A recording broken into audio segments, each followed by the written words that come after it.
തിരുവനന്തപുരം മണ്ഡലത്തിൽ NDA സ്ഥാനാർത്ഥിയാകാനുള്ള നീക്കത്തിൽ നിന്ന് വി സുരേന്ദ്രൻ പിള്ള പിന്മാറി. ഇതോടെ കരമന ജയനെ BJP സ്ഥാനാർത്ഥിയായി പ്രഖ്യാപിച്ചു. ജനാധിപത്യ കേരള കോൺഗ്രസ് മത്സരിക്കുന്ന മണ്ഡലത്തിൽ സ്ഥാനാർത്ഥി പ്രഖ്യാപനം വൈകുന്നതിൽ CPIM-ന് കടുത്ത അതൃപ്തിയുണ്ട്.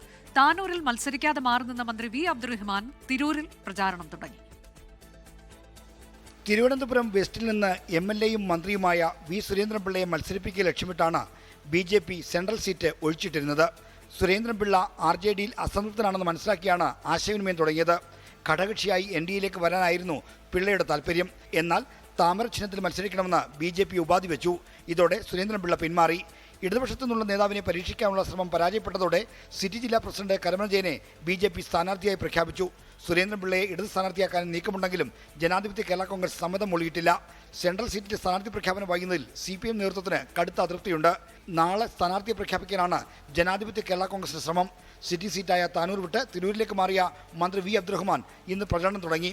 താനൂരിൽ മത്സരിക്കാൻ താല്പര്യമില്ലാത്തത് തുടർന്നാണ് തിരൂരിലേക്ക് മാറിയത്. ഇത്തവണ തിരൂരിലേക്ക് മാറാമെന്ന് ഉദ്ദേശിച്ചു. അപ്പോൾ അതിന് കാരണം എത്രയോ വർഷങ്ങളായി ലീഗിൻ്റെ കളികളിലാണ്. അതുകൊണ്ട് തന്നെ ഈ പട്ടണം അർഹിച്ച രീതിയിലുള്ള കാര്യങ്ങളൊന്നും ഉണ്ടായില്ല. അത് വേണ്ട വിധത്തിൽ നടപ്പിലാക്കാൻ അതാത് കാലങ്ങൾ വന്ന ആളുകൾക്ക് കഴിഞ്ഞിട്ടില്ല.